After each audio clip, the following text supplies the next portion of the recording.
¿Qué tal? Buenas noches, bienvenidos a todos. Gracias pues, por estar aquí acompañándonos en un capítulo más de Better Stories. Hoy tengo una excelente invitada con muchísima experiencia en temas de recursos humanos, a Elda Robles, quien tiene varios años como gerente de recursos humanos de experiencia y que además ha escrito unos artículos buenísimos en LinkedIn donde da mucha información sobre lo que pasa tanto en el proceso de una entrevista, como en el proceso de buscar talento, como en el proceso diario de una persona de recursos humanos. Me da mucho gusto tenerte hoy con nosotros, Zelda. Bienvenida. Gracias por aceptar la Ah, invitación. no, al contrario, gracias por invitarme. Muchas gracias a ti por aceptar. ¿Te parece si empezamos la plática, si nos cuentas un poco sobre ti, sobre lo que es tu experiencia Por y supuesto. sobre lo que has hecho en estos años que tienes en la parte de recursos humanos?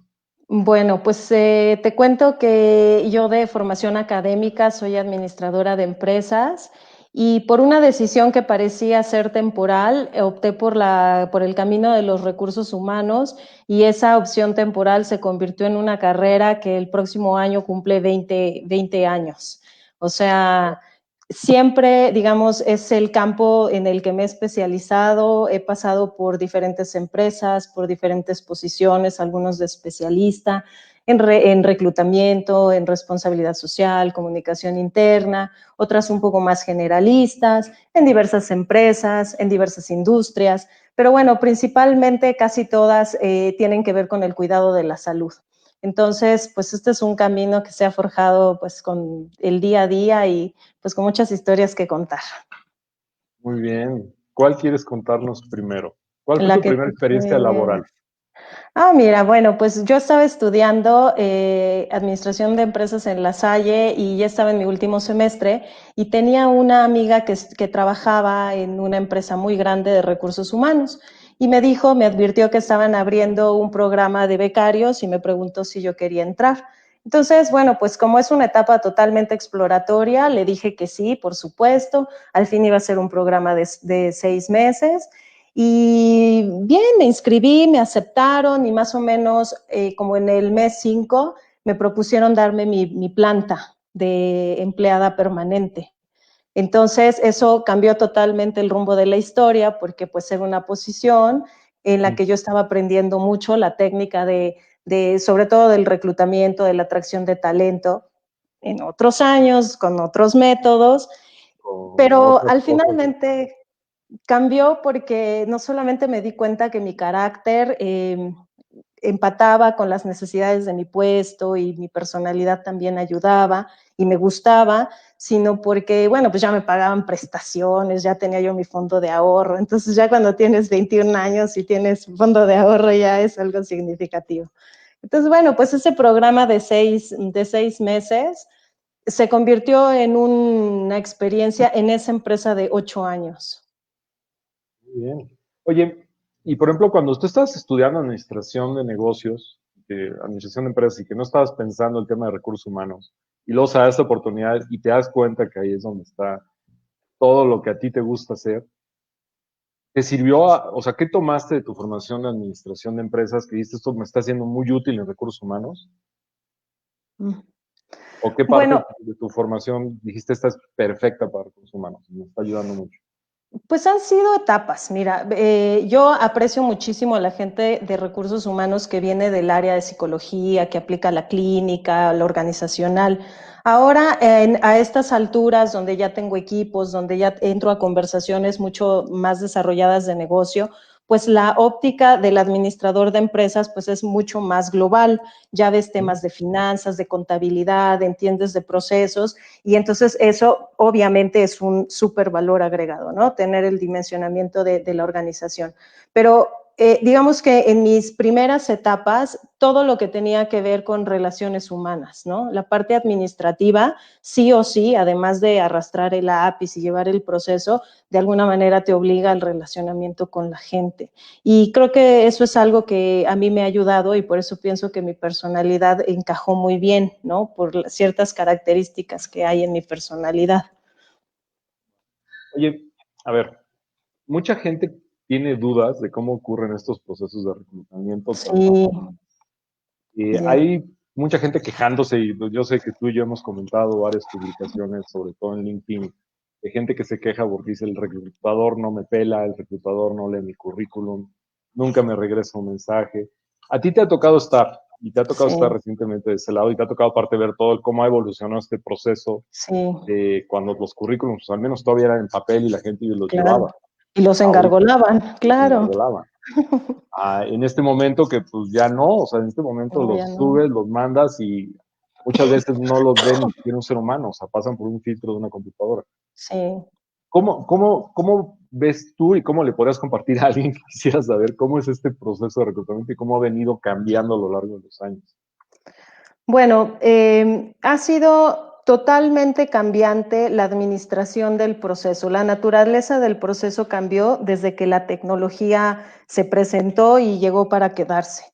Entonces, vamos a pensar que antes pues llegaba un candidato efectivamente con su currículum de muchísimas hojas, engargolado, y entonces te conversaba de su experiencia, y de pronto el mercado laboral, si bien hemos crecido en crisis, al menos comparado con este momento mundial, es, o sea, opuestísimo. Pero antes, digamos que tenías un número reducido de candidatos que podían perfectamente aplicar, y tú les aplicabas psicometría. A mí todavía me tocó aprenderlo a través de herramientas manuales, ¿no? De plantillas.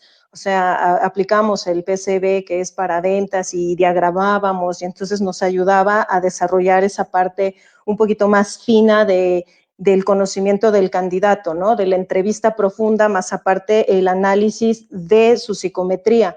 Hoy, por la eficiencia que es el hilo conductor de las organizaciones, pues eso ya no puede ser. Digamos que las áreas de recursos humanos en principio se han vuelto súper esbeltas. Hoy, ya sabes, ¿no? La frase típica de hay que hacer mucho con menos, ¿no? Entonces, Hay que hacer más con en menos. este lema, pues significa que vas, o sea, te toca cubrir de pronto 5, 6, 7, a veces hasta 12 posiciones tú como reclutador, y la eficiencia solo la llevas, o sea, solo la puedes obtener a través de las herramientas tecnológicas. Entonces, vamos a pensar lo siguiente, vamos a pensar que yo soy un reclutador que tiene tan solo una posición abierta. Entonces lo voy a hacer a través de un portal de empleo, y ese portal de empleo de pronto en un mismo día puedo obtener 150 currículums. Eso en el supuesto de que eres un reclutador que tienes una posición. Si estamos hablando de compañías mucho más esbeltas o más exigentes, donde te piden que tengas 6, 7, 8 posiciones al mismo tiempo, pues imagínate que puedes llegar a tener en un día 100 currículums de una vacante, entonces multiplícalo por 8, pues son 800 personas que ver. Lo que hace la tecnología hoy es filtrarte la currícula de la gente en función de palabras críticas que tiene tu perfil del puesto. Una palabra crítica puede ser cierto nivel de especialización, puede ser cuestiones técnicas, pueden ser habilidades, requisitos muy específicos, palabras específicas. Entonces, cuando tú das de alta una vacante en estas plataformas digitales, lo que resulta es que la plataforma te está filtrando a través de estas palabras claves los candidatos que hacen un mejor empate con lo que buscas. Te lo voy a poner de esta manera. Yo busco una gerente de recursos humanos que sepa de habilidades de administración de recursos humanos, de proyectos de recursos humanos. Esa va a ser una palabra clave. Entonces, de 100 candidatos que someten su currículum, de pronto mi herramienta va a filtrar a aquellos que tienen el Project Management en NRH como crítica, ¿no? Entonces, ahí se va haciendo el embudo de 100 solicitudes, de pronto reviso 15, y de esas 15 considero que 5 son las óptimas, las entrevisto, voy descartando hasta que quede el final. Bien. Vamos a pensar también que de manera natural un reclutador, pues de pronto no va a ver los 100 currículums, o sea, sería altísimamente Es de improbable. locos, ¿no? Nadie revisa ni siquiera su currículum. Nadie lo ve. Creo que digamos, las pantallas con las cuales nosotros como reclutadores nos movemos es muy parecido a Google. O sea, nuestros candidatos óptimos, o los que tienen mayor empate con nuestro perfil de puesto, aparecen rankeados del de más al menos, y tú como reclutador pues aplicas el mismo criterio que en Google. O sea, si ya tu candidato está en la segunda página, en la tercera página, pues de pronto no llegas, ¿no? Te quedas con los primeros candidatos que cubren con los requisitos de las palabras críticas y que son los primeros. Entonces, bajo ese sentido, como candidato, es tu derecho el pedir que los reclutadores te den una respuesta. ¿Ok? Pero la verdad también es que es bastante improbable que suceda por el hecho de que yo como reclutadora me voy a focalizar en mi embudo. O sea, si En lo tú, que es tu tarea, conseguir un candidato, ¿no? No decirle a los si, otros 180, perdón, no pasó, ¿no? sí, o sea, de hecho, porque no llegas a ellos. De hecho, la herramienta, o sea, tú como persona, como administradora del proceso, te concentras en los primeros que te cubren y todos los demás ni siquiera llegas. O sea, no sabes si son buenos, si son malos, pero esa gente tiene una expectativa. Lo que hoy las herramientas nos permiten es de pronto mandar mensajes como masivos diciendo, estamos revisando candidatos y tú puedes entrar con tu propia clave de usuario y una contraseña a ver el estatus del proceso, de tu aplicación. Entonces, tú como candidato, aunque no recibas un mensaje formal del reclutador, puedes entrar y ver que tu aplicación o tu postulación fue cancelada o que no progresó. Eso para ti debiera de ser suficiente como bueno, pues no prosperé en este proceso.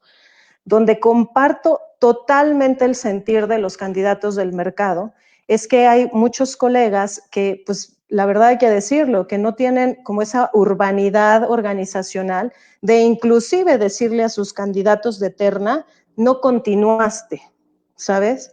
O sea, someten a los candidatos a entrevistas, a psicometría, a segundas, terceras entrevistas, hay un impasse, un silencio enorme, ellos generan expectativas y al final no pasa nada. Y LinkedIn se ha convertido en un receptáculo de un montón de quejas que en mucho sentido tienen validez desde mi perspectiva. Tú como reclutador tienes la obligación de responder a tu materia prima, que es tus candidatos. Entonces, si bien no los puedes hacer con todos, me parece que es fundamental que al menos lo hagas con aquellos candidatos con los que intercambiaste información y que para ellos es información crítica. Te dijeron dónde trabajaban, quiénes eran tus clientes, cuánto ganaban, dónde vives. Oye, darle las gracias y decirles, bueno, no continuaste y darles la retroalimentación que tengas que darle, ¿no? Entonces, sí. Perdón. Te quería hacer una pregunta. Tengo varios ahorita que están aquí haciendo los comentarios. Sí. Pero, a ver, una primera pregunta. La persona que mandó un currículum, con tu coincidente, fue de los primeros que en el primer día lo mandaron. Uh-huh. Si no recibe respuesta en una semana, quiere decir que no pasó ya nada con ese puesto. ¿O qué tiempo es el que tú crees que tarda un reclutador en decidir?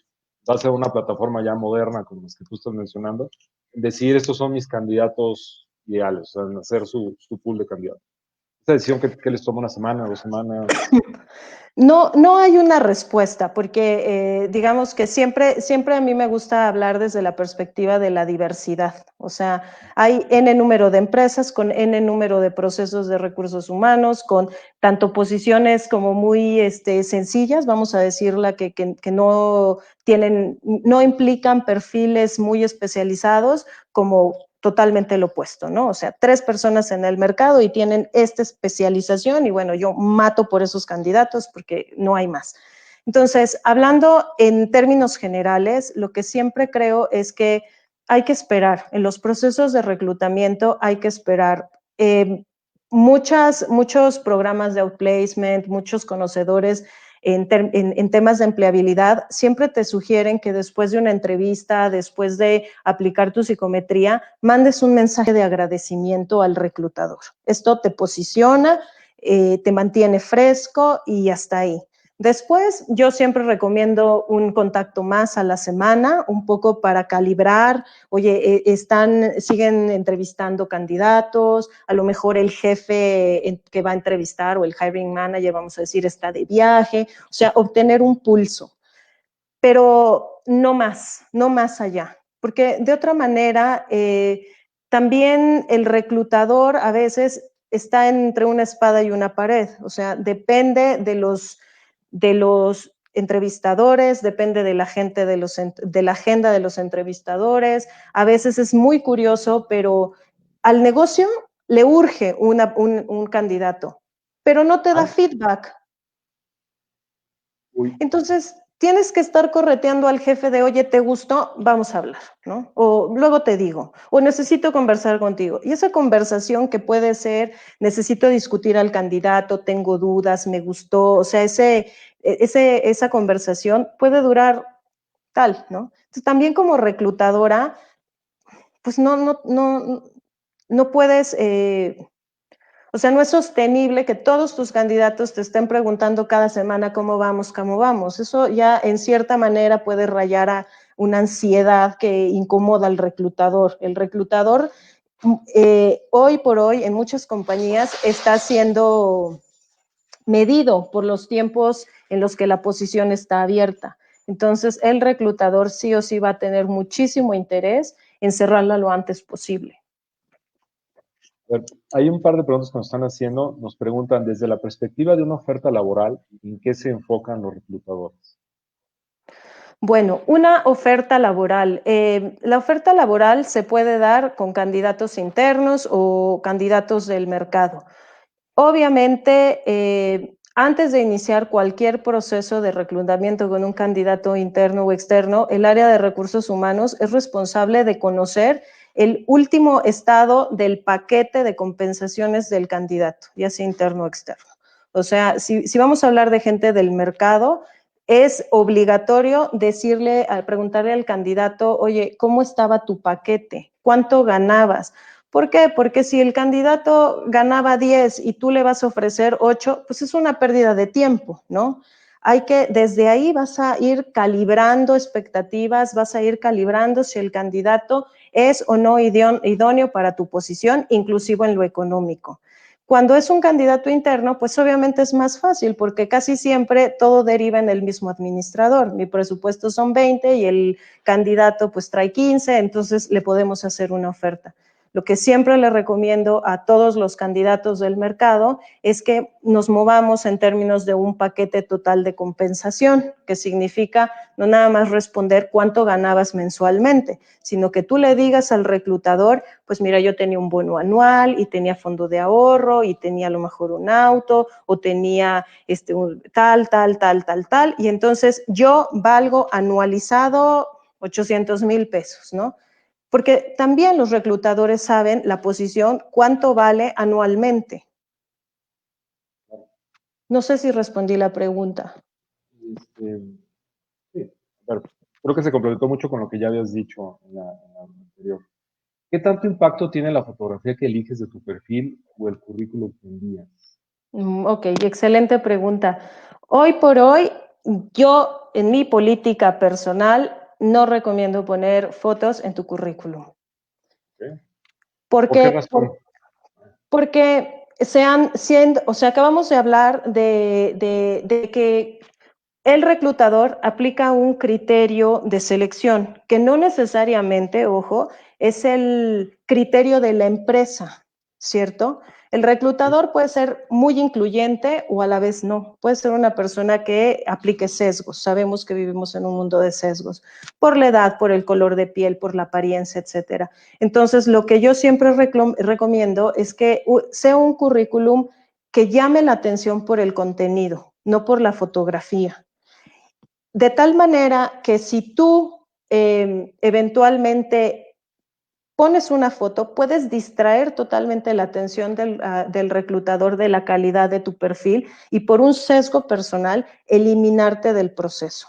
Lo que nosotros queremos es que los reclutadores miren tu contenido, te evalúen a ti como por tus logros, por tu talento y no desde el principio porque considere que eres así o eres asado, ¿sabes? O sea, no darle esa pauta al reclutador de descalificarte. De pronto te descalifica por una cuestión del proceso, del perfil, pero no por algo que pues no, o sea, no demos esa pauta.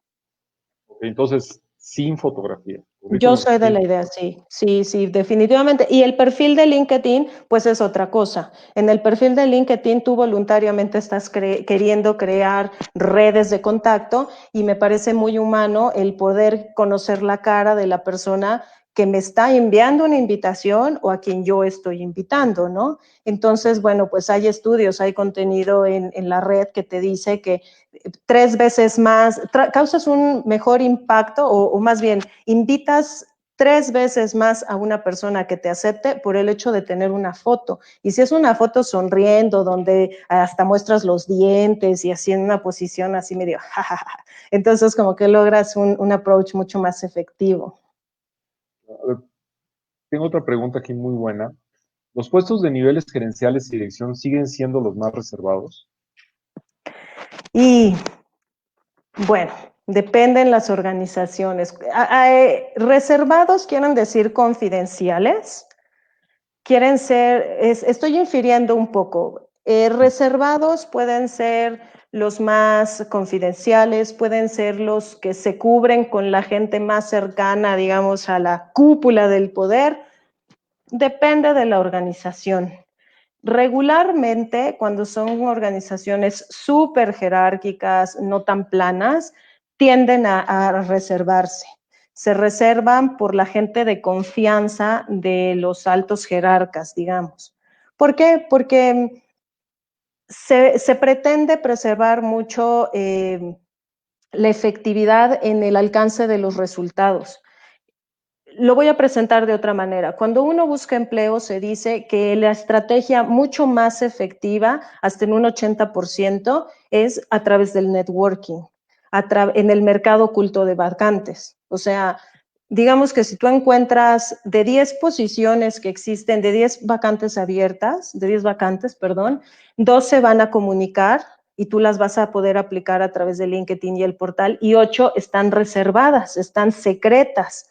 Entonces, ¿cómo se cubren? Se cubren a través de las recomendaciones. Entonces, esto que hablo creo que tiene que ver con la pregunta de la secrecía, de preservar, digamos, la consecución de los resultados con gente que sea de la confianza del líder, ¿no? Entonces, sí, puede ser que la cultura de la organización se base en oye, pues tengo esta vacante de un director comercial, ¿conoces a alguien que sea bueno, que maneje padre el equipo, que tenga indicadores, que sepa de marketing, que sepa de supply chain, inclusive, ¿sabes de alguien?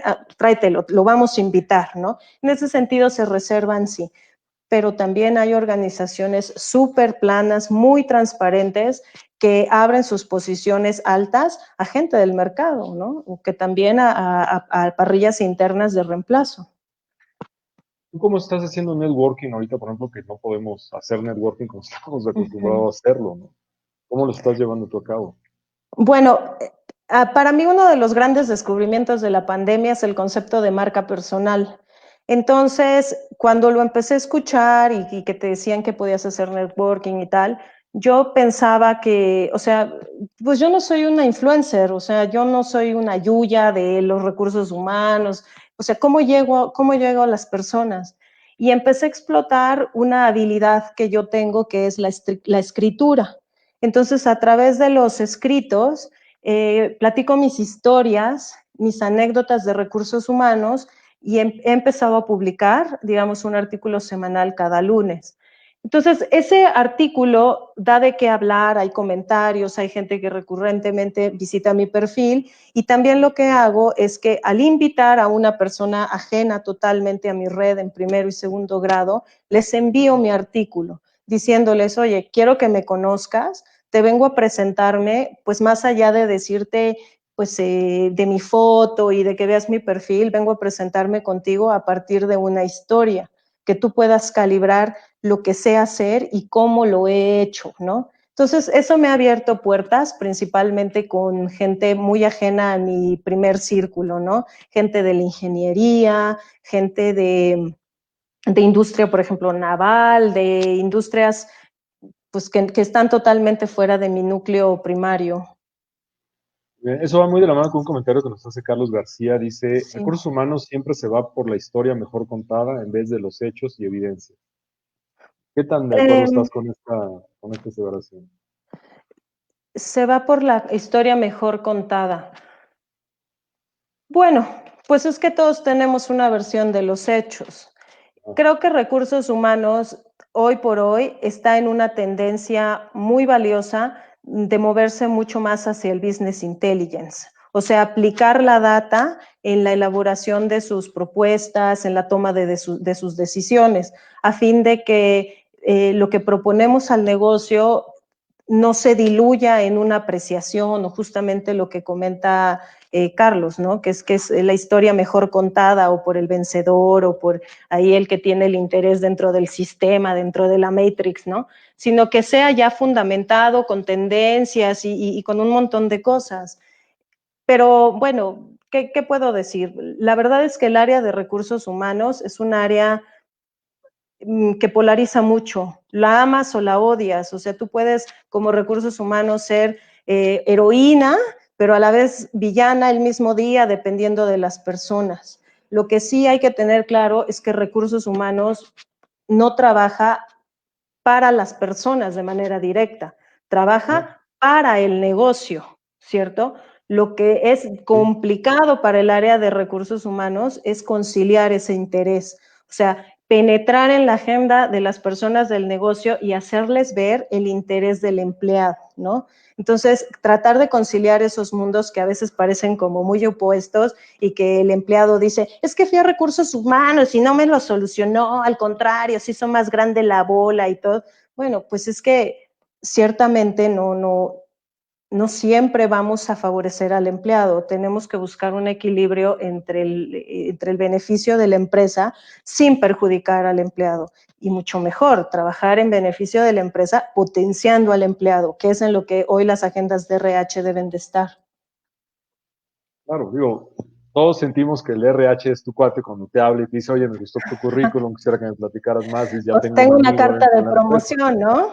No es cierto, ¿no? O sea, RH es, en mi impresión, y corrígeme si estoy equivocado, es un área que trabaja mucho por procedimientos y están muy apegados a sus procedimientos y a cumplir ciertas reglas. Y siempre, como tú dices, van a estar del lado del negocio y del lado de cubrir la necesidad del quien va a ser el jefe directo que está pidiendo esa posición.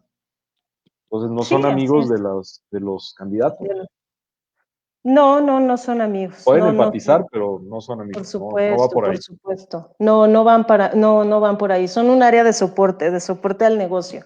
Entonces, ¿qué te puedo decir? También he sido, antes de ser recursos humanos, pues yo tenía mi propia área de recursos humanos y entiendo muy bien la perspectiva del empleado, ¿no? Del individual contributor que va y que pide que los recibos de nómina y que quieres que ellos actúen en tu favor. Yo creo que esta percepción de recursos humanos va a ir mejorando considerablemente después de la pandemia en la intención de que recursos humanos, a partir de toda esta cuestión, está desarrollando más herramientas y programas en favor del bienestar del empleado, ¿no? O sea, No, nos siguen haciendo más preguntas, pero déjame, te voy a incluir una y ahorita vamos a ir tomando esto. Toda sí, una persona que ahorita está buscando trabajo, sí, que le está recomendando que lo que tiene que hacer es networking primero, sí, antes de sí. empezar a mandar currículum. Y que ahorita no podemos hacer networking uno a uno como lo hacíamos antes, ¿no? ¿Dónde le aconsejas que haga ese networking? ¿En LinkedIn? ¿O hay alguna otra plataforma que tú creas que ahorita está funcionando de forma interesante para hacer networking? Bueno, aquí hay algo importante de precisar. El hacer networking es tan solo una parte de una estrategia de búsqueda. No es ¿Ok? que una parte sea más importante que la otra. Si yo estoy buscando empleo, para mí es tan importante actualizar mi currículum como estar haciendo una lista de mis vecinos, de mis primos, de mis amigos, de mis compadres, de mis excolegas, de todos, y a todos decirles que estoy buscando empleo. Ahí hay un gran tema cultural. Nos da mucha pena pedir el favor, nos da mucha pena llamar y decir me quedé sin empleo por las implicaciones de pronto sociales o individuales que le adjudicamos al desempleo. Pero la realidad es que todo tiene que pasar al mismo tiempo. Tú tienes que estar actualizando tu perfil de LinkedIn, pero igual tienes que estar creando tu currículum, pero igual tienes que saber cuáles son tus fortalezas, por el simple llano hecho de que no sabes cuándo va a llegar la oportunidad, y esa oportunidad, al menos hoy, en este momento, es única. O sea, está tan constreñido el mercado que si te hablan por teléfono tienes que estar como tigre listo para sacar lo mejor de ti. Pero volviendo al tema del networking, hay que hacer una lista de toda la gente que te pueda ayudar. Y estaba leyendo un artículo que me hizo mucho sentido, que dice que tú vas a lograr colocarte o que el networking va a ser muchísimo más productivo en un segundo o tercer nivel. ¿Qué quiere decir? Que tú le vas a hablar a tus amigos, a tu compadre, a toda esta lista preciosa que armaste y le vas a notificar que estás sin empleo, pero también les vas a decir, oye, contáctame con X o contáctame con Y o piensa en alguien que se interese por mi currículum, y esa persona en un segundo grado va a estar en un ambiente totalmente alejado de tu contacto, viviendo otras cosas, otra industria, otras perspectivas. Y es mucho más probable que tú llegues a tu objetivo de encontrarte empleo en un segundo o tercer nivel. Hay muchas cosas que puedes hacer para generar networking. Obviamente LinkedIn es muy bueno, escribiendo, participando en los webinars que ahora son gratis, que es un boom con la pandemia, inscribiéndote a cámaras, ¿no?, de tu industria, haciendo videos, o sea, tomando un poco el liderazgo de nuevas estrategias para que la gente te vea y te reconozca.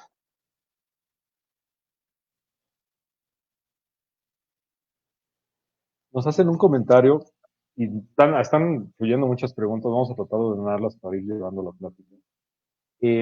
Nos dicen, me encantó el nombre de la charla, Show Me the Talent. Considero que lo más difícil es estar enfrente cara a cara para mostrarlo.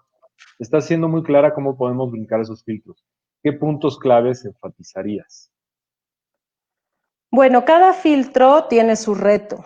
El primero es crear un currículum que sea poderoso, un currículum que tenga, que venda lo mejor de ti, que sea, yo siempre lo digo, es como decantar un vino. Si yo te estoy hablando de que tengo 20 años de experiencia, pues tengo que decantar mis 20 años lo suficiente para que quepa en 2 cuartillas, ¿no? Entonces, cada etapa tiene sus retos. Crear un currículum que realmente te venda, tener un pitch de ventas, que cuando tú me dices, Elda, a ver, dime en un minuto quién eres, pues de pronto yo pueda generar en ti un interés. El tema de los portales de empleo es para mí todavía un factor de, inclusive siendo administradora del proceso, de mucho asombro. Ahora las herramientas que utilizamos, que utilizan estos filtros de las palabras claves, bueno, pues invitan a nuestros candidatos a que aprendan cómo robustecer, cómo meter esas palabras claves dentro de sus currículums para que sea mucho más fácil sortear la herramienta. Y bueno, no estoy diciendo nada que vaya en contra de mi gremio, pero entren a internet, documentense cómo funcionan las ATS, así se llama la herramienta, ¿no? O cómo poner palabras claves en mi currículum. Toda esa información, de pronto, desde la perspectiva del reclutamiento, digamos, digital, pues te permite, ¿no? Y ya después en la entrevista, pues tiene su reto de total influencia y convencimiento. Y bueno, pues entender muy bien tus logros, manejar muy bien tus números, generar una excelente buena impresión, y también lo haces contando tus historias, ¿no? Entonces, pues ahí sí, mejor José Reina que les explique cómo, pero Muchas sí, gracias. hay muchas herramientas que te pueden ayudar a vender muy bien tus éxitos. Conforme vas avanzando en las entrevistas, dependiendo de la vacante, se pueden ir volviendo más estratégicas, ¿no? O sea, si tú vas por una posición de gerente, pues te entrevista el director, pero ya en un segundo nivel, el diálogo de tu entrevista, pues ya es con un vicepresidente. De pronto los conceptos, de pronto la óptica de evaluación del candidato puede ser bastante diferente que con tu primer filtro. Claro. A ver, nos preguntan, ¿influye la vestimenta o siempre fue un mito? Depende para qué industria. Hay industrias que siguen siendo muy clásicas. Los bufetes de abogados, el sector financiero, siempre ha guardado mucho el protocolo del saco y la corbata. Ahora, por temas sanitarios, pues la corbata tendrá que quedar así un poco pendiente, pero afortunadamente muchas industrias se han relajado. O sea, tú ya llegas a pues estos centros de desarrollo, ¿no? Con desarrolladores, con gente súper joven, ya van con sus vans y van muy relajados, los tatuajes ya son parte, digamos, de la vestimenta, ya no existe tanto prejuicio. Pero si yo pudiera hacer una recomendación es vístanse con buen gusto y que haga sentido, ¿no? O sea, no porque vayas de desarrollador, pues vayas a ir ahí pues no sé, o sea, con tus crocs, ¿no? Pantuflas, ¿no? Pues así con tus chanclas de pata de gallo, pues no, o sea, hay ciertos protocolos que importan. También la ventaja ahora es con lo digital, es que pues yo puedo traer pantuflas aquí abajo y pues ni quien se entera, No, ¿no? ni que se entere, ¿no? No, pero hay que vestirse con el juicio, ¿no? De quererse ganar la vacante. No te vayas, porque hay mucha gente que lo hace en su vestimenta a veces están boicoteando, o sea, no hace sentido cómo te vistes, pero tú vas lo peor vestido porque tú vas a ser genuino y tú, bueno, sí, claro, hay que ser genuino con quien es uno, pero al final es un proceso de venta personal, ¿no? Entonces, pues no te vayas chamagoso, sí, vístete, aunque sea por excepción ese día bien, afín a tus creencias, pero Mejor. que generes credibilidad. Nos pregunta, ¿la especialidad o expertise sigue siendo apoyada en recursos humanos por área técnica para la contratación? A ver, otra vez. ¿La especialidad o expertise sigue siendo apoyada en RH por área ¿Expertise sigue técnica? siendo apoyada en recursos humanos para La, es- contratación? la especialidad o expertise sigue siendo apoyada en RH por área técnica para contratación. No me queda muy clara la pregunta. Antes de soltar cualquier cosa, me gustaría mucho que nos la A ver si ahorita explicaran. no la Sí, aclaran. por favor, Néstor. Este, y desde tu perspectiva como reclutador, ¿se tiene ventaja sobre alguien que está desempleado? Depende, otra vez, o sea, es que será muy difícil que yo les diga un sí o un no, porque volvemos a lo mismo, cada mundo, una cabeza, una historia. Lo que creo es que, mejor me quito los lentes, porque si bien no veo las preguntas, pues ahí. Bueno, una persona, siguen existiendo prejuicios, siguen existiendo estos sesgos sobre la gente que viene desempleada. Yo soy de la escuela en donde hay que preguntar, ¿no? ¿Cuál es el motivo por el cual no te has empleado? ¿Cuál fue el motivo por el que saliste de la empresa? ¿Qué aprendiste durante este tiempo? Por supuesto que es algo importante. Eh, afortunadamente hay un nuevo movimiento que yo creo que empezaba a gestarse antes de la pandemia, de recuperar un poco más lo humano a los procesos de recursos humanos, ¿no? Hoy hay muchos movimientos donde hablan de no discriminación por edad, no discriminación por género, no discriminación por venir de un estatus del desempleo, etcétera, etcétera. No podría decir que todos mis colegas de reclutamiento comparten esta idea. Lo que creo es que el ser desempleado o empleado no importa si tu perfil es bueno, si tus habilidades son buenas, si tu experiencia es buena y lo sabes vender. Que me queda clarísimo. Hay una serie de comentarios que nos está haciendo Carlos. Los voy a mostrar y los vamos a comentar, si te parece, todos juntos. Porque yo creo que muestran precisamente un poco el descontento que existe y la culpa que se le echa a recursos humanos de muchas cosas. Déjame, los voy a ir presentando. En un comentario nos dice, el hecho es que recursos humanos es una actividad que no está normada. No hay una autoridad máxima que vigile y corrija errores y sesgos. No tiene un juramento hipocrático, de ahí que cada quien se pueda autonombrar experto. Luego nos hace otro comentario un poquito más abajo que dice, es un gran error decirle a la gente que se venda, porque se deshumaniza. Solo se vende la mercancía y las cosas. Estos son, y digo, y es muy valioso, y gracias, Carlos, por estarnos haciendo sus comentarios en la Por plática. supuesto. Son ideas que se está olvidando un poco que al final es un tema de personas. O sea, al final, cuando tú vas a pedirle trabajo a una empresa, se parece muchísimo a una relación sentimental. Es el nivel de compromiso. O sea, no sé si aquí, Elda, nos puedes comentar lo que pasa cuando la empresa se equivoca, tratando al candidato equivocado, ¿no? Cuenta por qué. Bueno, aquí hay también, no hay que generalizar, que recursos humanos no está normada, por supuesto que es que es un área que está normada. Si tú trabajas en una corporación, independientemente que sea mexicana o de la nacionalidad, todos nos regimos por un gobierno corporativo. Todos en la organización tenemos normativas de compliance, tenemos leyes antimonopólicas,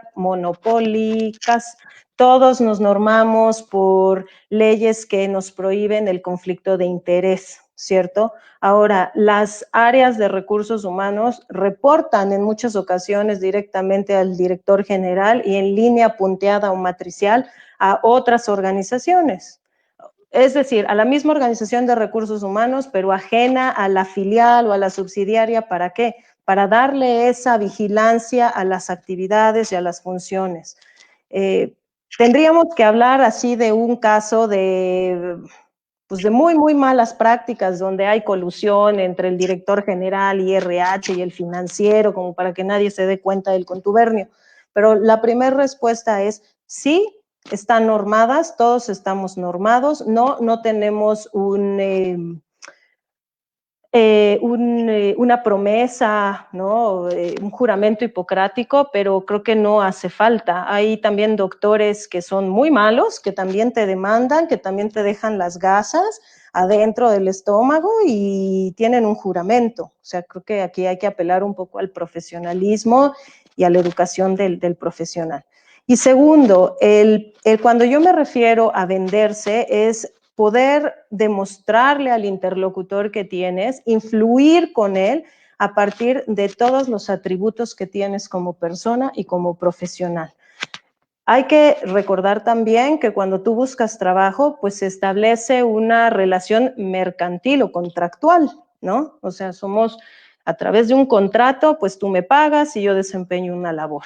Entonces, si bien no somos mercancías, estamos entrando en una relación de intereses mutuos. Y en ese sentido, reparafrasearía y diría, bueno, si incomoda el decir véndete, yo te diría, influye en tu interlocutor para posicionarte lo mejor posible con tus atributos, demostrando por qué tienen que contratarte. Hay una frase que precisamente yo tomé para esta plática. El nombre se llama Show Me the Talent. Sí. Y lo tomé de un artículo que tú escribiste en LinkedIn. Y lo Sí. recomiendo mucho a todas las personas que están viendo que lo lean. Donde tú decías que lo que hacía falta en algunas empresas en tema de recursos humanos es pasar del tell me, o sea, dime qué haces, al show me, enséñame qué haces. ¿Nos puedes Sí. comentar un poquito de esta metodología que tú aplicaste? ¿Cómo es que funciona y cómo es que son parte de las cosas que tienen que también mejorarse desde el lado de recursos humanos?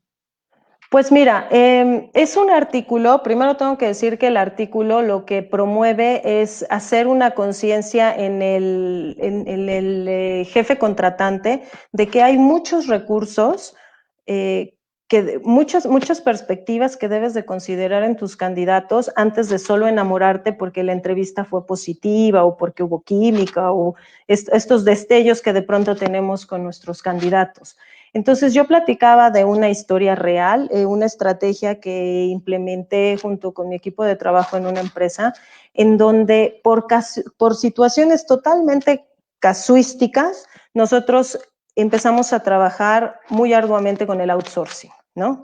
Con contratos temporales que después de esos outsourcing se convirtieron en contratos ya de posiciones permanentes, pero bajo prueba. Entonces, se estigmatiza muchísimo el outsourcing y lo entiendo y lo respeto y sí hay gente que abusa de eso.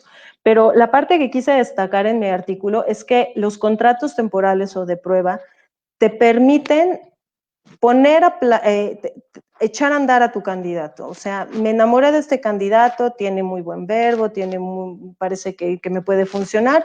Dale un contrato temporal de 3 meses, de 6 meses, del tiempo que tú quieras, y empieza a mirar su trabajo, empieza a mirar su actitud, su desempeño. A nosotros, por eso digo que nos movimos del tell me al show me, porque si bien nos gustaba un candidato por su esplendor en la entrevista y desempeño, después lo sometimos a prueba. Encontramos candidatos que de plano no funcionaban, y no funcionaban porque como cultura de trabajo no les gustábamos. O sea, no nada más es ellos no nos gustaban, sino que el candidato decía, no, esta empresa es así como muy competitiva y no me siento bien. No me hallé. Exacto, entonces unos deciden bajarse, pero hay otros que dicen, claro, tengo que demostrar y me gusta y tal. Entonces, eso es lo que plantea.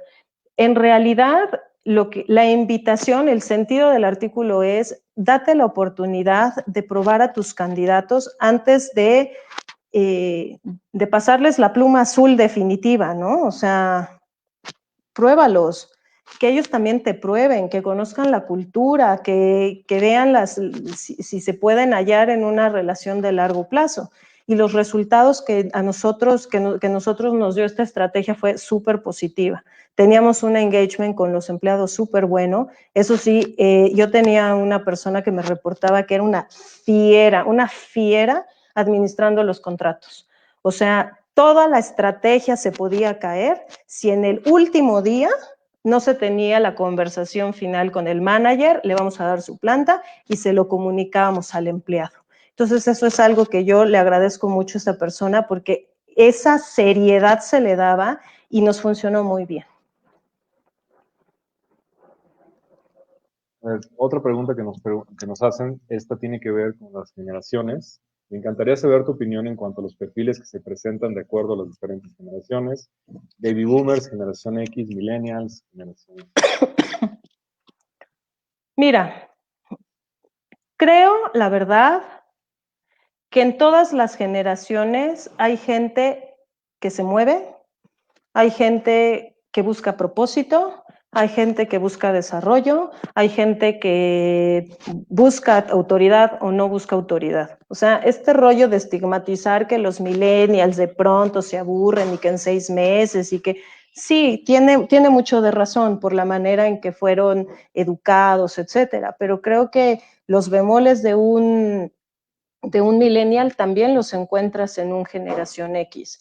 O sea, podría hablar de lo que nos hace diferentes, ¿no? De nuestros motivadores, que esos de pronto pues sí están muy claros, ¿no? El generación X pues lo que busca es el crecimiento de la carrera y ser gerente, etcétera. El millennial busca la experiencia, el desarrollo, el propósito, el exposure, una cuestión mucho más orgánica de la organización.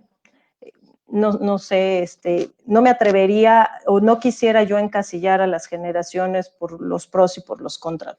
Todos Para tienen fines de de todo. evaluación no es importante la generación, ¿no? Es más Creo que persona son y importantes para fines de la cultura. O sea, cuando tú ensamblas la cultura con varias generaciones, por supuesto que tienes que considerar todos los motivadores. Si tu cultura organizacional se orienta a representar muy bien los intereses de los diferentes grupos, los tienes que escuchar. Y si para la generación X está el que les des el fondo de ahorro de nuevo o el check-up, es tan importante como para el millennial, pues consideres como parte de tu programa de crecimiento intercambios culturales o que trabajen desde casa, cuando en realidad pues esto no pasaba, ¿no? voy a retomar la pregunta de Néstor, nos la ha vuelto a escribir. El argumento en algunas empresas era que para reclutar personal, perdón, era que para reclutar personal forma parte de la selección el área técnica. Ah, sí, por supuesto. Ya entiendo cuál es el punto. Para mí es importante que el área técnica evalúe, ¿no? Es un poco lo que habla el artículo del Tell Me I'll Show Me. ¿Por qué? Porque recursos humanos o el área de reclutamiento y selección somos technical buyers. O sea, yo soy un comprador de talento en donde puedo interpretar un currículum, en donde puedo interpretar que mis candidatos tienen esta fortaleza y contrastarlos y aplicarles psicometría, pero no es sino hasta que lleguen con el gerente el que le aplique las pruebas técnicas y entonces ahí sí, demuestren realmente la profundidad de la contribución que pueden tener. En el artículo que, bueno, pues les invito a leer, pongo un ejemplo. Yo trabajaba en una empresa que vendía equipos americanos industriales y teníamos una base muy grande de técnicos de servicio y empezamos a implementar cuestionarios de conocimiento mecánico, eléctrico, y entonces poníamos a un técnico experto a ver cómo resolvería un problema el candidato, ¿no? En proceso de evaluación. Y se le veía el potencial, se le hacían preguntas sobre la marcha y era definitivamente un criterio relevante para optar por él o para descartarlo, los resultados técnicos. Nos hacen otro comentario, dice, me encanta la idea de comparador de talento, así que hay que vender el talento. Pues siempre el poder del intercambio, ¿no? No sé cómo le quieran llamar porque no quiero herir susceptibilidades, pero esto es un intercambio. Yo le estoy agradeciendo mucho a Carlos, nos sigue haciendo muchos comentarios. Perdón, yo creo que aquí sí valdría mucho la pena, Carlos, que busques a Ela y esta plática, ¿no? Porque creo que sí tienes muchas dudas. Voy a poner nada más un último comentario, y este yo creo que va a ser muy claro porque sí es una molestia que tiene mucha gente. Dice, la triste realidad es que recursos humanos se va por likability. ¿Cómo ves? ¿Te gustó? O sea, ¿dónde quedó el profesionalismo? Yo creo que lo que hemos dicho en esta plática y lo que es la realidad, a lo mejor no en todas las empresas, no en todas las industrias, pero lo que es la realidad en la mayor parte de las empresas, es que el área más profesional es recursos humanos. Likability es con el jefe directo, con la persona con la que vas a trabajar. Ese es al que le tienes que caer bien. El área de recursos humanos, no, en cierta manera está áreas de recursos humanos que se molestan si las tratas de enamorar. ¿O tú qué opinas al respecto? Pues es lo que hablaba yo, ¿no? Que el 80% de las vacantes se cubren a través de networking, que son recomendaciones. En esos 80% sí participa el área de recursos humanos como un proceso, o sea, como partícipe del proceso, pero ya existe un interés real de alguien del negocio que aplicó entonces sí el likability. Y a veces pesa tanto ese interés del negocio que el likability que predomina es el del negocio, ni siquiera de recursos humanos. Claro.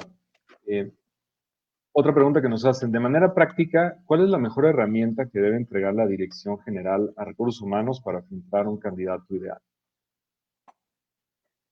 ¿Cuál es la mejor que debe entregar la Dirección General para filtrar un candidato? ¿Cuál es la mejor herramienta?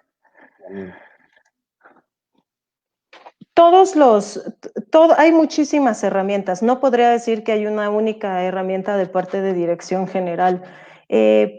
Yo valoro mucho los assessments. Me gustan mucho los assessments para probar al candidato, inclusive antes de estos contratos temporales. Puedes poner a competir a tus candidatos en un caso práctico, con un comité, con un comité bien calibrado, bien preparado para que cada quien evalúe, vea lo mismo y evaluemos lo mismo desde diferentes perspectivas y le podamos dar imparcialidad al proceso, es algo que me gusta mucho. Cuando trabajaba en la industria farmacéutica lo llegamos a realizar e inclusive llegó a superar nuestras expectativas porque había desconfianza de candidatos internos contra candidatos de mercado. Y cuando nosotros aplicábamos el assessment con total imparcialidad, era triunfante el candidato interno. Entonces, este candidato, o sea, a través del resultado del assessment, él estaba siendo como el contundente ganador, ¿no? Estaba callándonos la boca a todos los que pensaban que por venir del mercado alguien podía tener la oportunidad. Me gustan mucho los assessments, por supuesto que me gusta también la psicometría, pero soy de la vieja escuela, o sea, me gusta la psicometría que el área de recursos humanos puede interpretar más allá del papelito de software, que eso es algo que de pronto se ha ido perdiendo con el tiempo, ¿no? Que hoy te dicen tus hiring managers, oye, me pasas la psicometría y entonces tú nada más mandas el PDF, pero no hay esta reflexión que tengas con él, no hay este valor agregado que le puedas dar, mira, lo dimensiono así, contra mi perfil está así o asado. Creo que son herramientas muy buenas y para hacer, por ejemplo, los assessments, a la persona que me preguntó, no necesitas traer a un consultor. puedes pedirle a tu área de negocio que desarrolle un caso práctico, te lo explican antes, te dicen más o menos cuál sería el desarrollo o el resultado esperado. Si tú no dominas ese tema, participas como parte del jurado e inclusive aprendes del negocio, ¿no? En esa discusión con los candidatos, cuando lo defienden y todo. Entonces, pues hay varias herramientas. Bien, nos hacen otra pregunta más enfocada a temas de empresas familiares. ¿Siguen pesando en recursos humanos las decisiones por empresas familiares? Las empresas familiares siguen existiendo con sus gobiernos punto y aparte. O sea, creo que si en una tipología de empresa todavía el área de recursos humanos está un poco eclipsado o todavía no desborda su potencial, a veces son en las empresas familiares y se dan en función de su historia de vida, ¿no? Muchos arrancan y son los propios dueños los que ponen... son los que ponen, digamos, las piezas, ¿no? Entonces ellos se vuelven, y además esas piezas son las correctas que están haciendo crecer su negocio. Entonces ellos no ven la necesidad de tener un área de recursos humanos, más allá de un área que contrate, despida, etcétera, ¿no? Ahora las organizaciones, pues, con estos rollos de que hay que retener al talento y que ni siquiera ya es retener, porque retener es como que te quiero obligar a que estés conmigo, sino No, te quiero obligar a que te convencer, quedes. exacto, sino convencer al talento y atraerlo. Se están moviendo mucho más hacia temas de experiencia del empleado, experiencia del candidato, cuál es tu experiencia en todo tu proceso, en toda tu interacción con temas de recursos humanos. Pero bueno, pues no necesariamente todas las empresas viven esa realidad y creo que las empresas familiares todavía tienen mucho que trabajar para soltar el poder y descentralizar sus decisiones de negocio.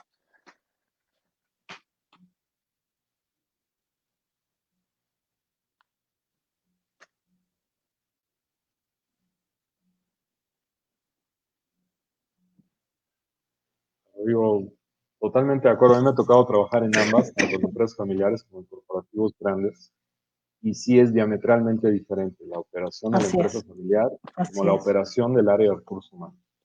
Sí, Y yo te diría que cuando estás en un corporativo donde no hay una empresa familiar, o sea, el área de recursos humanos es muy sometida a procedimientos y es muy de dar resultados y es muy de KPIs y de indicadores.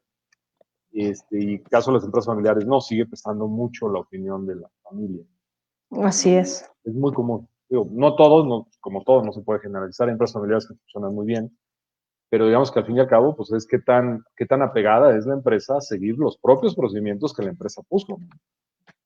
Y lo que es Sí, para mí muy claro, y yo lo he vivido en todos lados, donde hay un área de recursos humanos, el área de recursos humanos es el área más apegada a los procedimientos, más que cualquier otra área. pues es vigilada por el área de finanzas, ¿no? O sea, obviamente no eres tan autónomo, tú estás sometido con un presupuesto de costo laboral, estás sometido también eres parte de un estado financiero global, entonces no puedes gastar lo que quieres.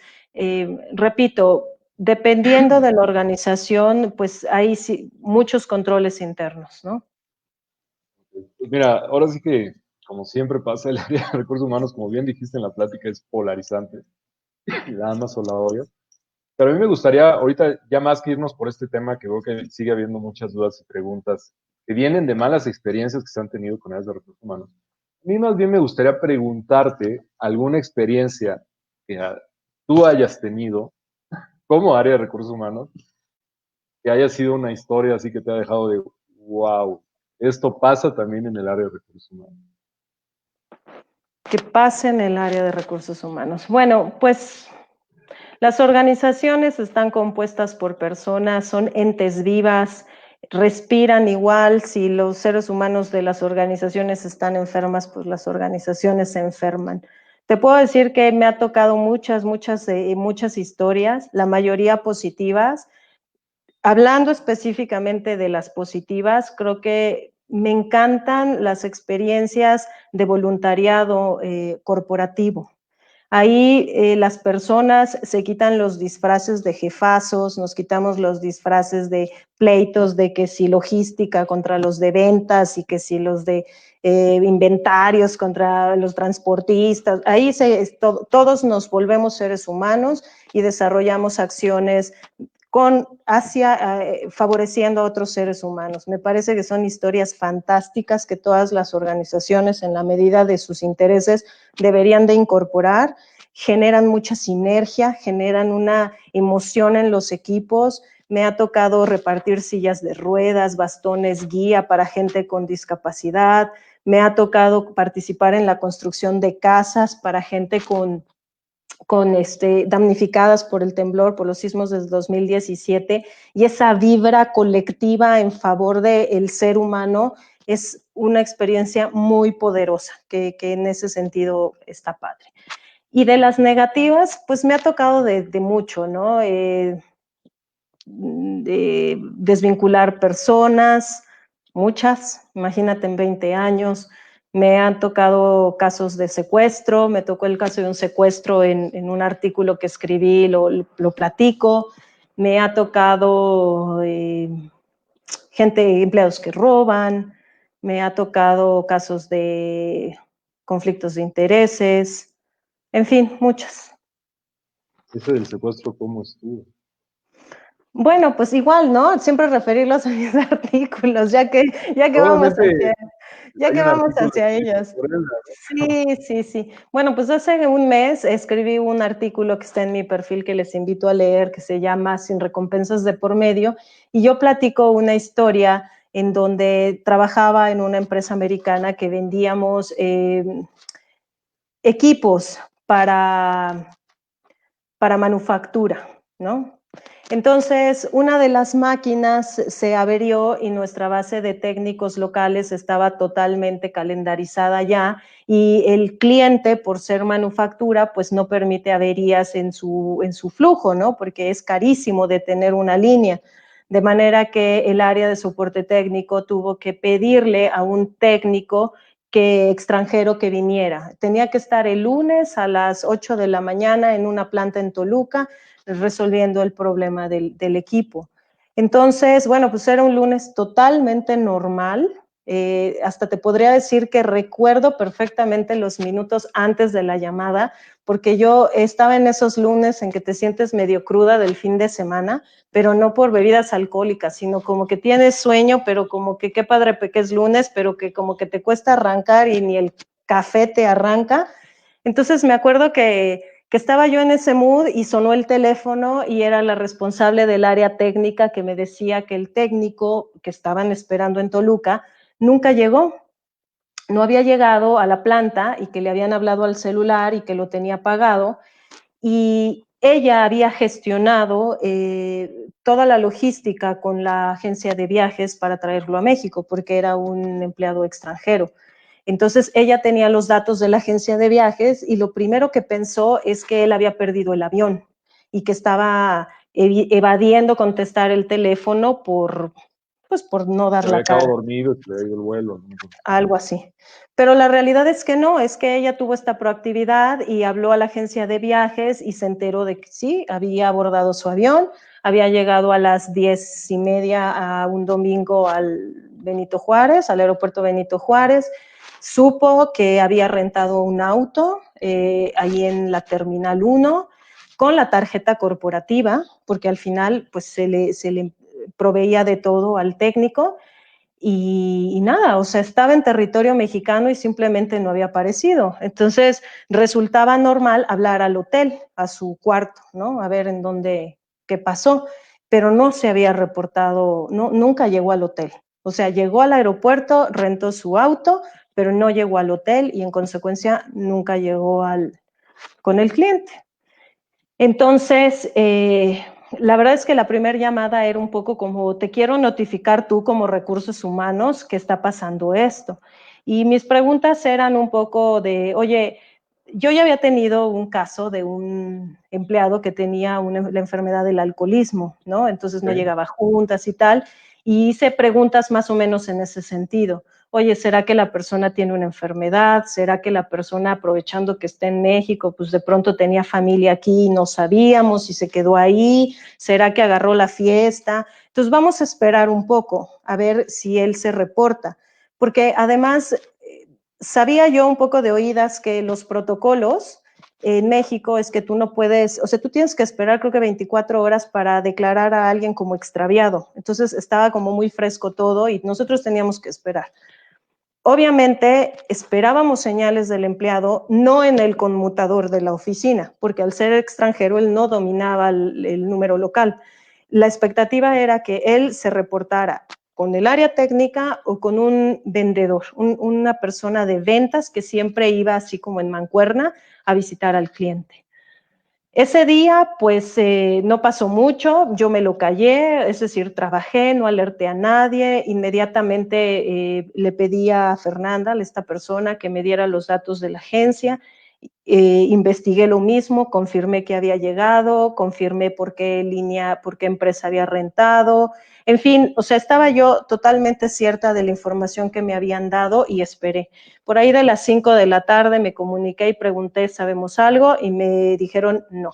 Entonces, ya para que sea una juerga, ya para que sea Una me salida de quedé cuentas de hace dormida, mucho tiempo.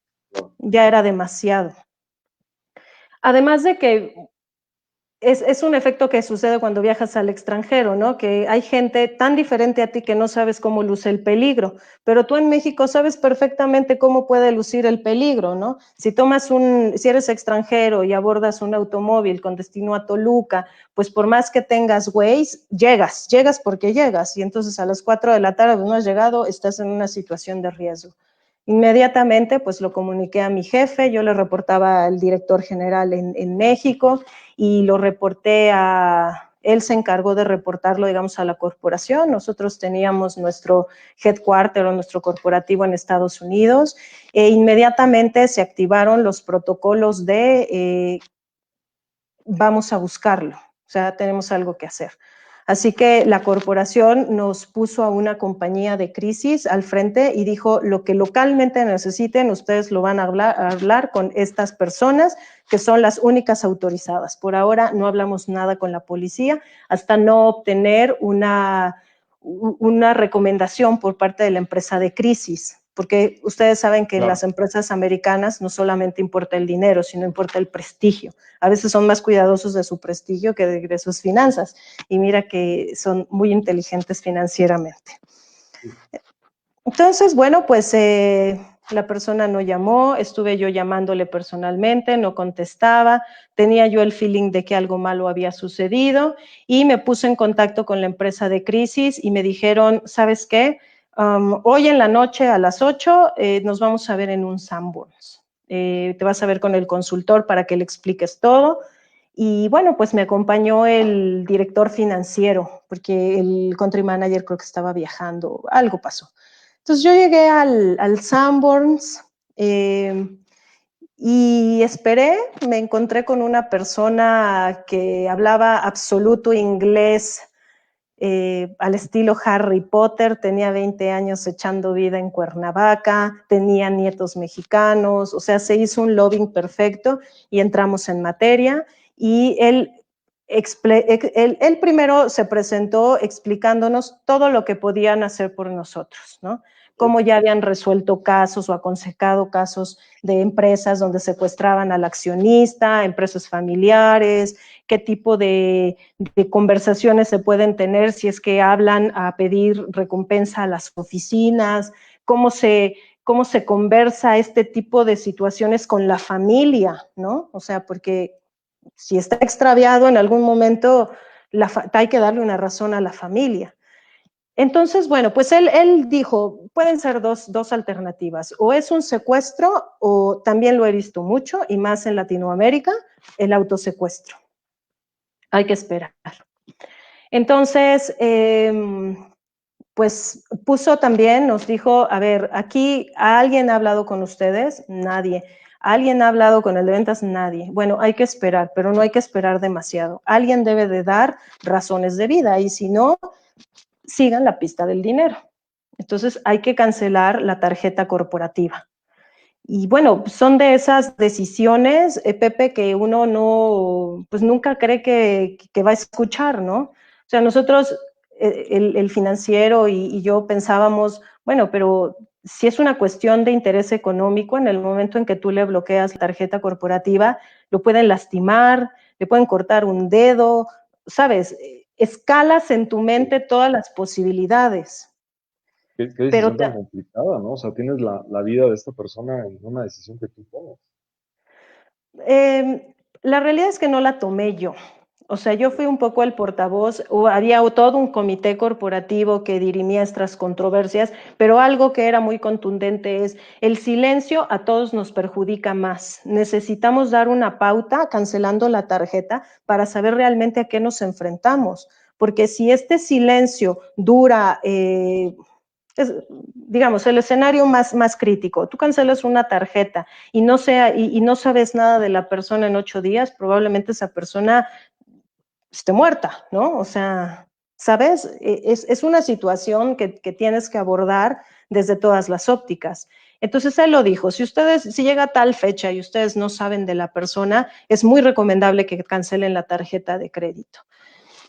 Por ser una persona extranjera, la tarjeta de crédito no era local, era extranjera. Al siguiente día por la mañana pedí el estado de cuenta y sí, o sea, desde la misma noche, desde ese mismo domingo, tenía retiros de 2 cajeros automáticos, ¿no? Digamos que en una colonia a las 11:59 estaban retirando y atravesando la calle o 5 cuadras adelante en otro cajero, otra ordeña de retiros, ¿no? Entonces ya estabas hablando de un patrón que te decía, bueno, esto es delincuencia y lo tienes que abordar. Yo me convertí un poco en un enlace, ¿no? Natural de recibía información, entonces la documentaba, la escalaba con mi jefe, la escalaba. No es que yo me sintiera una figura de acción. De hecho, yo siempre me planteé que si a mí me hablaban por teléfono, yo no estaba en condiciones de tomar una llamada para entablar una negociación. Y eso es algo que después podemos platicar el por qué, pero yo sabía que yo era solamente un brazo para articular info y también siempre tuve claro que lo mejor que podía yo hacer por esta persona era hacer bien mi trabajo. O sea, yo no lo iba a rescatar, yo no me iba a subir a una patrulla ni nada, sino simplemente poner lo mejor de mí. Se subió la información, se subieron los escenarios a la corporación y la corporación dijo, se cierra el dinero, cancelamos todo y vamos a ver qué pasa. Ese mismo día ya habían pasado 24 horas y yo fui la persona que di de alta el caso en Locatel. Y ha sido una experiencia, digamos, de toda la experiencia, te podría decir que fue el momento más emocionalmente más complicado, porque jamás pensé yo estar reportando a alguien como desaparecido y estar hablando yo varias veces al día con este resquemor de escuchar apareció muerto o apareció en un hospital. Fue como materializarlo, que pasara de, digamos, como de vapor, así como de una cuestión que no me estaba pasando a mí, a decir, sí, te está pasando a ti y además tú tienes que accionar en Locatel y darlo de alta en las delegaciones y es tú extraviado, ¿no? Esa parte fue complicada. Digamos que en las noches trataba yo de mantenerme muy positiva, pero ya cuando apagaba las luces, soñaba mucho con él, o sea, me lo imaginaba en pésimas condiciones, o sea, mi mente empezaba a divagar de si estaba en un closet, si estaba completo, si estaba herido, entonces yo misma estaba obligada a bajarme, ¿no? A aterrizarme, a pensar positivo, a decir, no te metas en esas marañas, eso no va a contribuir. Entonces, afortunadamente, digo yo, nunca recibimos una llamada de recompensa, tuvieron que pasar 2 días más y esta persona muy temprano se reportó con el vendedor, le dijo que esa noche en la que llegó un automóvil, se le había cerrado en Boulevard Puerto Aéreo, lo habían levantado y lo habían llevado, pues ahí encapuchado, que había estado en una casa de seguridad en Xochimilco, que tenía ahí unos rasguños, y que él, como había podido, llegó a la embajada de su país ahí en Polanco, y odiaba a México, no quería saber más de los mexicanos, necesitaba salir en ese momento.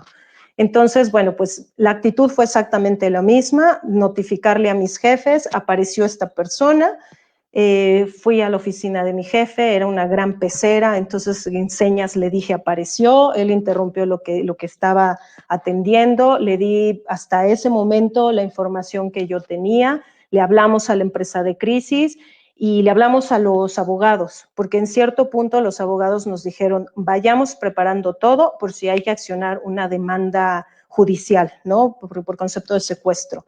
Entonces fue como, ok, notificar a todos esto ya pasó, está bien, está muy asustado y quiere salir de México ya. La verdad es que te puedo decir que la compañía, y yo ya no trabajo para esa compañía, hizo absolutamente todo y no se reservó nada por sacar bien a esta persona de esta problemática.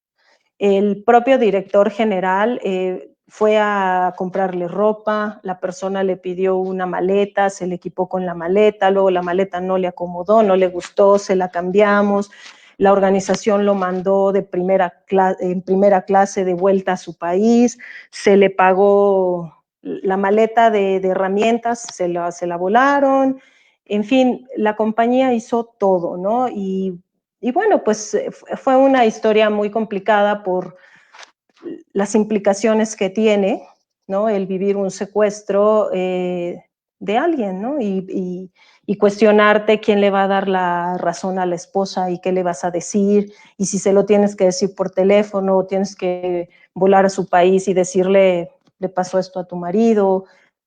Fue un momento muy, muy complicado, pero salió bien positivamente, afortunadamente.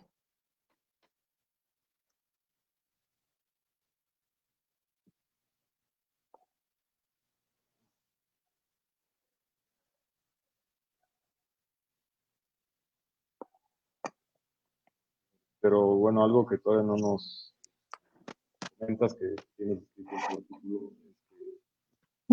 No te escucho, te pierdo. Perdón, un poquito de bronca se dice en el Wi-Fi. Algo que escribiste en el artículo que tienes. Sí, claro, bueno, pues es que esa es la sazón de mi artículo. La verdad es que yo todo este proceso lo viví en un estado alto de embarazo, tenía yo 6 meses y medio. Entonces, cuando yo te platico que tuve estos momentos de muchísima emocionalidad, era justamente por eso mismo yo nunca me vi como la protagonista de la historia, por eso mismo yo siempre estuve clara que si alguien me hablaba amedrentándome, pidiéndome un rescate o algo así, y yo debía de ceder la pelota a alguien que estuviera en condiciones de hacerlo, porque para mí en todo momento estaba la responsabilidad de mi bebé, ¿no? Yo tenía 6 meses y medio de embarazo y nunca jamás fue un impedimento para mí mi estado para decir no puedo, no quiero, obviamente en un escalamiento, ¿no? Y tampoco jamás la organización me dijo, Elda, tú vas a ser removida por el estrés que esto te puede causar.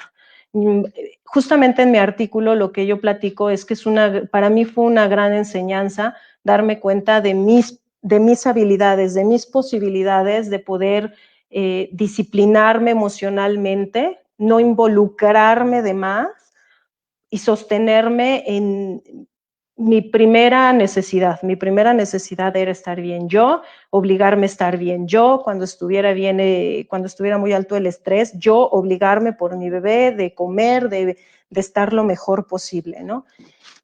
Y bueno, pues el desenlace de mi artículo es un poco esta reflexión de cómo en México, pues siempre anunciar que uno está embarazada en los empleos es una cuota de gran decepción, porque los jefes piensan que no puedes, que ya, como se dice, ya valió, ¿no? O sea, ya no puedes, ya no te comprometes, ya no quieres, ya no. Y la verdad es que no necesariamente. O sea, las mujeres estamos súper equipadas para dar para integrar un montón de variables y dar resultados en muchísimos frentes. No, y digo, y vaya que lo demostraste, o sea, con esta experiencia que es una experiencia estresante, de lo más Mucho, estresante que yo le he oído a alguien platicar. sí. Digo, muchos de nosotros no podemos ni imaginarnos, lo demostraste con hechos. Y eso yo creo que eso es algo muy Sí. inspirador. Y es una historia que yo ya la había leído, pero sí quería que la contaras y que nos la platicaras, porque esto es parte muy importante de toda esta historia que estamos haciendo.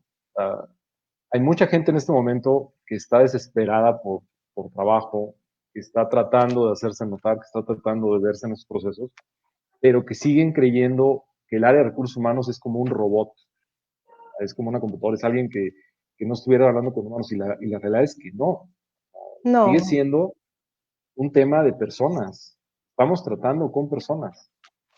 Y por eso para mí era muy importante que nos contaras esta experiencia, porque somos personas tratando con personas, personas que están buscando talento y personas que están buscando trabajo. Y las personas que más rápido entiendan que estamos tratando con personas y que debemos de hacer así esto, es, así como es. se hace cualquier relación personal, son las que más rápido van a encontrar trabajo. Las personas que se sigan quejando diciendo es que el ATS, es que el currículum, es que no me pelan, es que recursos humanos hace las cosas por feeling, por sin procedimientos, pues perdón, van a seguir batallando para encontrar trabajo. Cámbiense el chip, entiendan que estamos tratando con personas, hagan el networking como si fuera con personas, no como si estuvieran hablando con máquinas. Pues mira, yo acotaría algún par de cosas, además de lo que has dicho, que estoy totalmente de acuerdo. En primer lugar, esta historia, aunque no lo creas, era una historia súper abandonada. O sea, yo casi no olvidaba. Son de esas historias que cuando tú creas tu currículum ni siquiera es protagonista, porque había de mi parte mucha autocensura. O sea, el área de recursos humanos, pues también tiene acceso a información confidencial, o sea, conoce los hilos del sistema, ¿no? Entonces, mi deber como recursos humanos de pronto no era contar. Y entendí que no era tanto así, o sea, yo podía contar sin decirte nombres, sin decirte compañías, y además estoy dejando muy bien la compañía porque la compañía se lo merece, que además quiero decirles todavía para dejarlos con la boca abierta, que esta persona se fue a su país y se fue súper arropada por la compañía. Esta persona le dijo a la empresa que le había comprado en México un anillo carísimo a su esposa, la compañía se lo depositó en efectivo, se le pagó la terapia para ayudarle a resarcir, digamos, el daño psicológico, y después de algunos meses la propia terapeuta nos informó que la persona no acudía a consulta.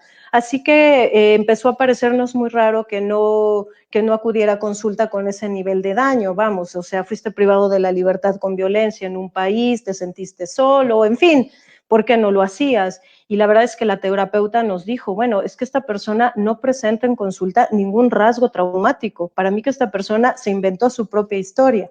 Entonces, eventualmente estábamos hablando o hablamos de una persona que puso en jaque a todo un sistema y un montón de personas, eventualmente en un concepto de autosecuestro, ¿no?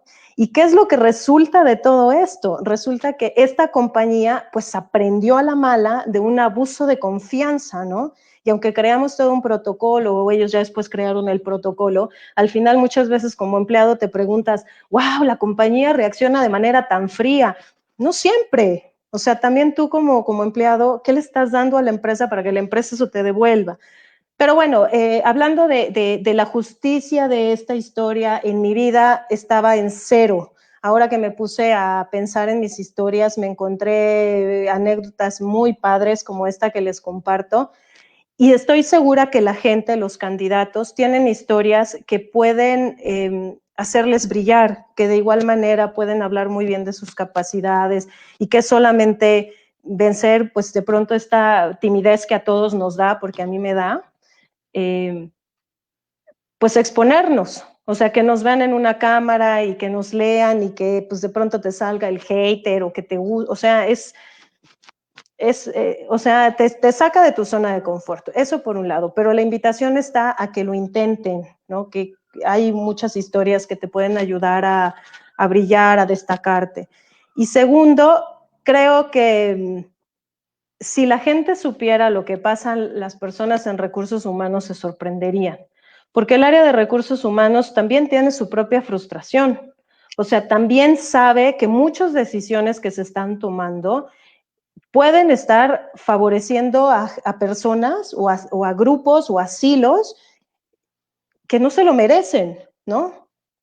Entonces yo tenía una jefa que me decía, Elda, let's trust the business. Y yo le decía, oye, pero es que mira, yo veo esto. Y me decía, Elda, let's trust the business. Y yo resulté una persona totalmente incómoda para ella, pero era igual de incómodo para mí ver cómo se manejaba la organización.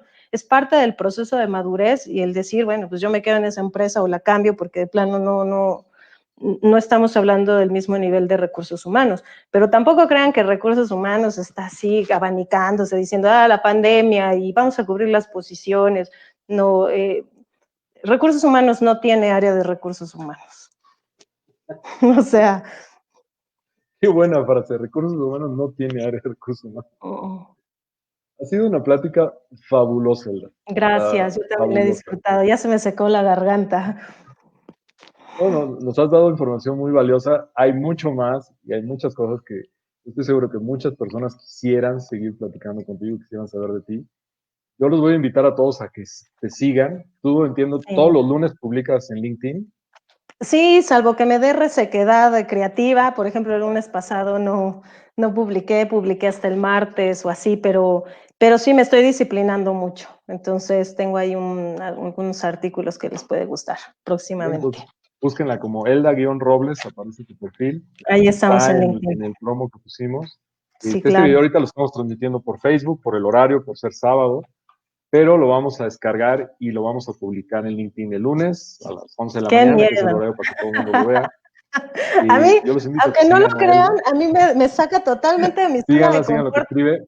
El pensar que me van a ver pocas o muchas o las que sea de personas y sepan mis historias, pues no crean que me hace sentirme, o sea, es retarse, ¿no? Es este ejercicio de, bueno, pues venga, algo bueno saldrá.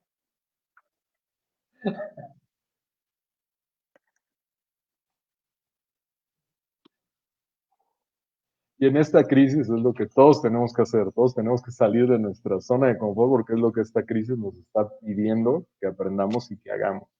Así Salgamos de la es, zona de confort y vayamos a mejores lugares de lo que estábamos antes. exactamente. Hay una pregunta que te quiero hacer, Elda. Sí. Si tú te vieras a ti en tercera persona, ¿cómo te definirías? Una frase. ¿Cómo dirías? Elda es... Elda es rara. Elda es rara. Mucha gente me lo ha dicho, doy la impresión de que soy un higadazo cuando me conoces, ¿no? O sea, que soy antipática, pedante, pero la verdad es que no. ¿Qué les puedo yo decir? O sea, me caigo muy bien, tengo buen humor, me gusta mucho el humor negro, ¿no? Te diría que Elda es rara. Pues yo les diría que Elda cuenta muy buenas historias. Nos has Gracias. tenido aquí y seguimos todos esperando que nos cuentes algo más. No me queda más que agradecerte, nos has Al regalado contrario, mucho en esta entrevista. gracias. Muchas gracias a las personas que han estado Por compartiendo favor. sus comentarios, que han estado compartiendo sus likes, que han estado escuchando esta plática. Claro que sí, Muchas gracias por estar aquí con nosotros. al contrario. Te mando un abrazo enorme a todas las personas que estuvieron aquí A escuchándonos todos, también. claro. Te mando un abrazo enorme y no nos queda más que desearles un excelente fin de semana. Acérquense a personas como Elda para que mejoren su proceso si están buscando trabajo o si quieren cambiar de trabajo. Elda es una persona que les puede dar mucho insight de lo que tienen que hacer y lo que tienen que mejorar. Una persona que sabe muchísimo de cómo funciona todo este proceso de reclutamiento. Y pues no nos queda más que desearles lo mejor. Tengan un excelente fin de semana. Como siempre, lo mejor siempre. Muchísimas gracias. Muy buenas Gracias a noches. ustedes. Hasta luego. Gracias, Pepe. Bye. Hasta luego.